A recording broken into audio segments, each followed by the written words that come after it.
माजी खासदार प्रज्वल रेवण्ण यांच्या शिक्षेबाबत त्यांचे कुटुंबीय कायदेशीर लढा देऊ शकतात, तो त्यांचा वैयक्तिक निर्णय आहे, असे माजी मुख्यमंत्री आणि खासदार जगदीश शेट्टर यांनी सांगितले।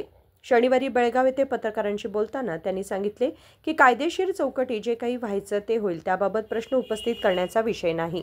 ನಿನ್ನೆ ರಾಜು ಕಾಗೆ ಅವರು ಭೇಟಿಯಾಗಿದ್ದರು, ಏನು ವಿಶೇಷ?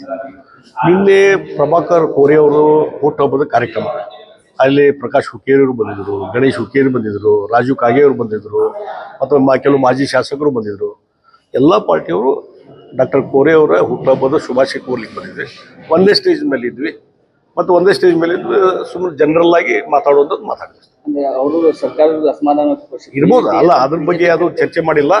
ಒಳ್ಳೆ ನಿನ್ನೆ ಕೋರೆ ಅವ್ರ ಹುಟ್ಟುಹಬ್ಬದ ಸಲ ಎಲ್ಲ ಸೇರಿದ್ವಿ ಅಷ್ಟೇ, ಮತ್ತು ಬೇರೆ ವಿಶೇಷ ಏನಿಲ್ಲ। ಈಗ ಪ್ರಜ್ವಲ್ ರೇವಣ್ಣ ಅವ್ರ ಕೇಸ್ನಲ್ಲಿ ಇವತ್ತು ಶಿಕ್ಷೆ ಪ್ರಕಟವಾಗ್ತಿದೆ ಅಲ್ಲ, ಅದಕ್ಕೆ ನಾವಿಲ್ಲಿ ಟೇಕ್ ಇಟ್ ಓನ್ ಕೋರ್ಸ್ ಅಂತಾರಲ್ಲ, ಅದಕ್ಕೆ ಇನ್ನು ಮುಂದೆ ಅವ್ರ ಕುಟುಂಬದ ಸದಸ್ಯರು ಅದ್ರ ಬಗ್ಗೆ ಮುಂದಿನ ಹೋರಾಟ ಮಾಡ್ಬೋದು, ಅವ್ರಿಗೆ ಬಿಟ್ಟಂಥ ವಿಚಾರ।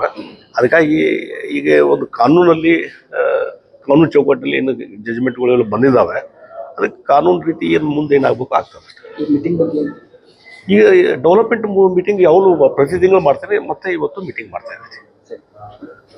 काँग्रेस आमदार राजू कागे यांची भेट घेतल्याबाबत विचारले असता त्यांनी सांगितले की काल डॉक्टर प्रभाकर कोरे यांचा वाढदिवस होता, त्यामुळे सर्व नेते आले होते। त्यानिमित्ताने राजू कागे यांची भेट झाली, यात काहीही विशेष नसल्याचं त्यांनी सांगितलं। विनोद कोलकार, KMM मराठी, बेळगाव।